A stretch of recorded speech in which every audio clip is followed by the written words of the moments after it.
नमस्कार दर्शकों, मैं आरएस अग्निहोत्री आप सबका स्वागत करता हूं। दर्शकों, आज हम बात करेंगे साप्ताहिक राशिफल में वृश्चिक राशि वालों के लिए 9 फरवरी से लेकर 15 फरवरी तक का समय कैसा रहेगा। इस सप्ताह कौन कौन से ग्रहों का राशि परिवर्तन होगा, ग्रहों के राशि परिवर्तन से कौन कौन से क्षेत्रों में क्या क्या बदलाव देखने को मिलेगा, हम बात करेंगे आपके संपूर्ण क्षेत्रों के बारे में। तो आइए जानते हैं। उससे पहले यह समझिए कि यह फलादेश चंद्र राशि पर आधारित है। नाम राशि के आधार पर भी जान सकते हैं और लग्न राशि के आधार पर भी जान सकते हैं। तो आइए जानते हैं। ये जो आपकी कुंडली है 9 फरवरी से लेकर के 15 फरवरी तक ग्रहों की स्थिति सौर मंडल में इस प्रकार से रहने वाली है। और यदि हम बात करें तो इस सप्ताह 2 ग्रहों का राशि परिवर्तन होगा। सूर्य जो कि मकर राशि में गोचर कर रहे हैं तीसरे भाव में, 13 फरवरी को राशि परिवर्तन करके कुंभ राशि में चौथे भाव में आ जाएंगे। चंद्रमा इस सप्ताह तुला राशि में, वृश्चिक राशि में, धनु राशि में और मकर राशि में गोचर करते हुए दिखेंगे। अन्य ग्रहों की यदि हम बात करें तो मंगल मकर राशि में पूरे सप्ताह गोचर करेंगे। सूर्य 13 तारीख को आ जाएंगे कुंभ राशि में और राहु शुक्र बुध के साथ गोचर करेंगे। ये तीनों ग्रह राहु शुक्र और बुध कुंभ राशि में ही रहेंगे। शनि मीन राशि में, मिथुन राशि में गुरु और सिंह राशि में केतु जो है गोचर करने वाले हैं इस सप्ताह।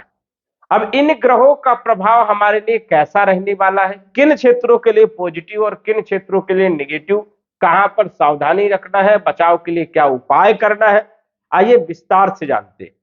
सबसे पहले तो हम चर्चा करेंगे चंद्रमा के बारे में, क्योंकि यह साप्ताहिक राशिफल है और साप्ताहिक राशिफल में चंद्रमा सबसे ज्यादा इंपॉर्टेंट होते हैं। चंद्रमा 2.25 दिन में राशि परिवर्तन कर जाते हैं और 2.25 दिन में ही चंद्रमा 30 डिग्री तक का गोचर कर लेते हैं, जबकि 30 डिग्री किसी भी ग्रह को गोचर करने में लंबा समय लगता है, लेकिन चंद्रमा 2.25 दिन में ही गोचर कर लेता है। शनि की यदि हम बात करें तो 2.5 साल लग जाते हैं 30 डिग्री चलने में।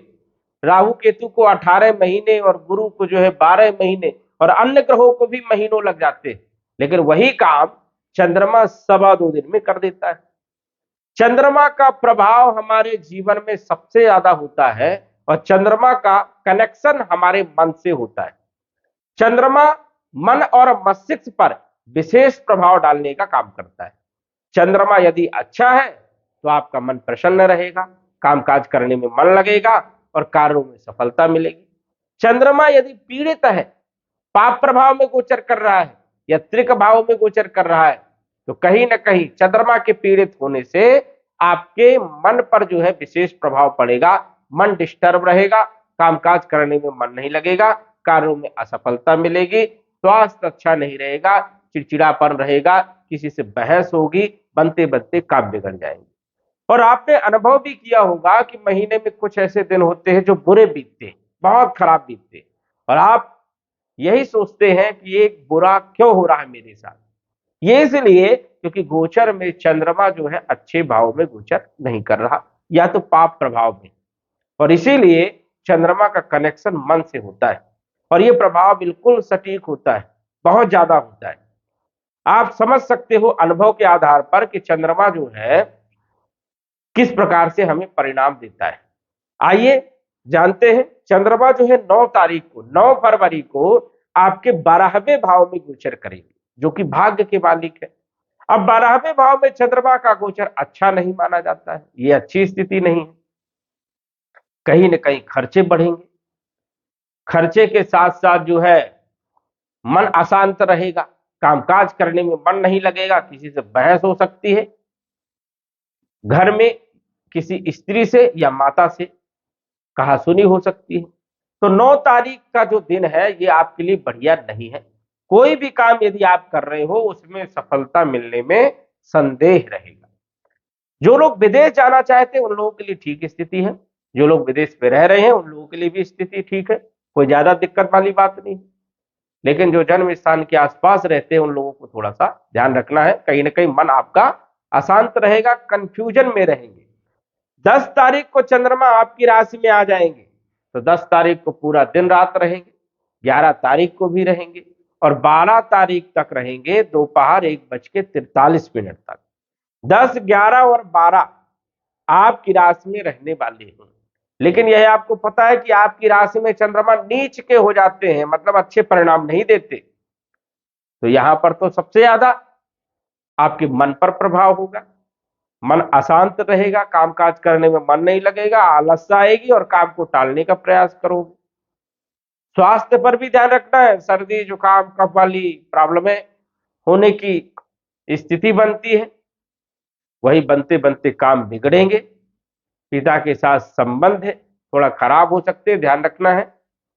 मनोबल टूटेगा और कहीं ना कहीं निराशा आपको मिल सकती है, तो ध्यान रखना है। 10 तारीख, 11 तारीख और 12 तारीख दोपहर 1:43 तक चंद्रमा ठीक नहीं है।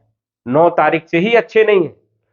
इसके बाद 12 तारीख को दोपहर 1:43 में धन भाव में आएंगे, स्थिति पूरी पलट जाएगी, आपका अच्छा समय शुरू। तो ये स्थिति आपके लिए जो है देखा जाए तो 12 तारीख को दोपहर लगभग 2 बजे से अच्छी स्थिति है। धन की प्राप्ति होगी क्योंकि धन भाव में गोचर करेंगे, कुटुंब परिवार की स्थिति बेहतर बनेगी, भाग्य का साथ मिलेगा, रुके हुए आपके काम बनेंगे और कार्यों में सफलता, मन जो है अच्छा रहेगा, कामकाज में मन लगेगा। तो यहां पर यदि हम बात करें तो स्थिति आपके लिए समझिए बड़ी शानदार रहने वाली है 12 तारीख को दोपहर के बाद और 13 तारीख को और 14 तारीख। 12, 13 और 14 ये समय आपके लिए बेहद शुभ है। धन प्राप्ति के योग बनते हैं, अकस्मात धन लाभ हो सकता है, धन से जुड़े हुए काम बन सकते हैं, धन से जुड़ी हुई कोई डील हो सकती है और आपको लाभ मिलेगा।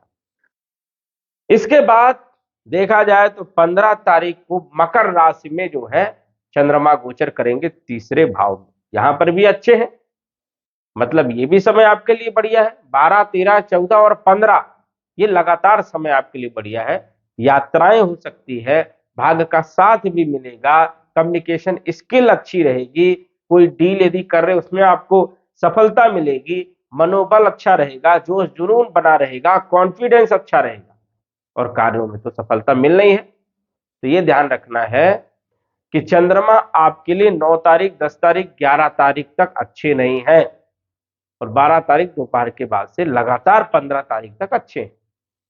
अब उपाय की यदि हम बात करें तो चंद्रमा को मजबूत करने के लिए शिव जी की आराधना करें या मोती रत्न धारण करके रखें, जिससे मनोबल अच्छा रहेगा और चंद्रमा के दुष्प्रभाव से आप बच सकते हैं।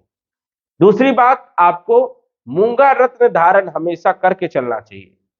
मूंगा, पुखराज और मोती, आप तीन में से तीनों रत्न धारण कर सकते हैं, दो भी कर सकते हैं और एक भी कर सकते हैं। ज्यादा अच्छा चाहते हैं जिससे आपका स्वास्थ्य भी अच्छा रहे, भाग्य भी अच्छा रहे और फाइनेंशियल स्थिति भी अच्छी रहे, तो तीनों रत्न धारण करिए, मूंगा, पुखराज और मोती, जिससे आपको अकस्मात अच्छे बड़े लाभ देखने को मिले। ये स्थिति आपके लिए बेहद शुभ रहने वाली है, ये रत्न धारण यदि आप करते हैं तो। आपके राशि के जो मालिक है वो है मंगल, आपके जो लग्न के मालिक है मंगल, और ये बताएंगे कि आपका हेल्थ कैसा रहेगा, स्वास्थ्य कैसा रहेगा। और ये सप्ताह जो है हेल्थ के लिए, रोग ऋण शत्रु कलह कर्ज के लिए कैसा रहने वाला है। मंगल अपनी उच्च राशि में पराक्रम भाव में, कारक भाव में गोचर कर रहे हैं। हेल्थ के लिए समय बढ़िया रहेगा, लेकिन थोड़ा चंद्रमा पीड़ित रहेंगे तो सर्दी जुकाम हो सकती है, वो ध्यान रखना। कॉन्फिडेंस अच्छा रहेगा, जोश जुनून अच्छा रहेगा, रोग ऋण शत्रु कलह कर्ज ये समाप्त होगा, धन के प्राप्ति के लिए योग बनेंगे। धन के जो मालिक है देवगुरु बृहस्पति हैं, बृहस्पति धन के भी मालिक हैं और संतान के भी मालिक हैं, शिक्षा के भी मालिक है, लव लाइफ फाइनेंशियल स्थिति और कुटुंब परिवार के भी मालिक है। गोचर कर रहे हैं अष्टम भाव में, तो अकस्मात धन की प्राप्ति हो सकती है, कुटुंब परिवार की स्थिति बेहतर होगी। विद्यार्थियों के लिए पढ़ाई लिखाई में थोड़ा मन कम लगेगा, लव लाइफ के लिए भी स्थिति ठीक ठाक है, फाइनेंशियल स्थिति भी सामान्य रहेगी, तो इन क्षेत्रों में कोई दिक्कत नहीं। शनि आपके तीसरे और चौथे के मालिक होकर के पंचम में गोचर कर रहे हैं। बल पराक्रम में वृद्धि, कम्युनिकेशन स्किल बढ़िया रहेगा और भूमि, भवन, प्रॉपर्टी, मकान से जुड़े हुए काम आपके बनेंगे, आपके पक्ष में रहेंगे। मकान के साथ साथ वाहन खरीद सकते हो, कंस्ट्रक्शन का काम प्रारंभ कर सकते हो, ये स्थिति आपके लिए बढ़िया रहेगी। वही यात्राओं में आपको सफलता मिलेगी। तो शनि की पोजीशन भी अच्छी है। शनि के बाद यदि हम चर्चा करें तो शुक्र आपके सप्तम के मालिक, विदेश के मालिक, 12वें भाव के मालिक सुख भाव में बैठे हैं। व्यापार अच्छा रहेगा, वैवाहिक जीवन अच्छा रहेगा, दैनिक आय में वृद्धि और विदेश से जुड़े हुए लाभ, एक्सपोर्ट इंपोर्ट में भी आपको लाभ मिलेगा। तो ये भी स्थिति बढ़िया है। बुध आपके अष्टम के मालिक है और लाभ के मालिक है। लक्ष्मी नारायण राजयोग बना करके गोचर कर रहे हैं। लाभ होगा, आय में वृद्धि होगी, अकस्मात धन की प्राप्ति होगी, अचानक कोई बड़ा काम बन सकता है, ये भी अच्छी स्थिति है। सूर्य आपके कैरियर के मालिक होकर के पराक्रम भाव में अच्छे परिणाम देंगे, कैरियर अच्छा रहेगा। 13 तारीख तक सूर्य यहां पर रहेंगे, तो चाहे आप व्यापार करो चाहे व्यवसाय करो, अच्छी स्थिति रहेगी। लेकिन 13 तारीख को चौथे भाव में आएंगे और अपनी राशि को देखेंगे, तो यहां पर सूर्य ग्रहण दोष बनेगा राहु के साथ, लेकिन कोई घबराने की चिंता यहां पर नहीं है, क्योंकि अपनी राशि को देखेंगे तो कैरियर अच्छा रहेगा। डिसीजन लेते समय थोड़ा सा सोच विचार करें या सलाह लेकर के ले तो स्थिति बेहतर रहेगी। पिता के साथ संबंध अच्छे रखें तो स्थिति बढ़िया रहेगी। सूर्य का उपाय भी करें, ओम घृण सूर्याय नमः इस मंत्र का जप कर सकते हैं। राहु थोड़ा सा एंजाइटी देगा और केतु थोड़ा सा कंफ्यूज करेगा, तो ये आपको थोड़ा सा ध्यान रखना है। मेजर इशू नहीं है, माता के स्वास्थ्य पर भी थोड़ा सा चिंता रहेगी, लेकिन कोई ज्यादा दिक्कत वाली बात नहीं। वृश्चिक राशि वालों के लिए यदि कुंडली में ग्रहों की स्थिति सामान्य है या योग कारक ग्रह हैं तो सफलता बहुत अच्छी मिलेगी। योग कारक ग्रहों की महादशा अंतदशा चल रही है तो और अच्छे समय में लाभ मिलेगा और ये समय बड़ा बेहतरीन रहेगा। लेकिन यदि कुंडली में महादशा अंतरदशा खराब चल रही है, खराब ग्रहों की चल रही है और कुंडली में भी ग्रहों की स्थिति ठीक नहीं है, तो कम बदलाव देखने को मिलेगा। यह एक साधारण फलादेश है, सटीक जानकारी के लिए आप कुंडली का विश्लेषण करवा सकते हैं। तो दर्शकों, आज बस इतना ही। धन्यवाद। यदि आप अपनी कुंडली का विश्लेषण घर बैठे करवाना चाहते हैं तो दिए गए व्हाट्सएप नंबर से संपर्क करें।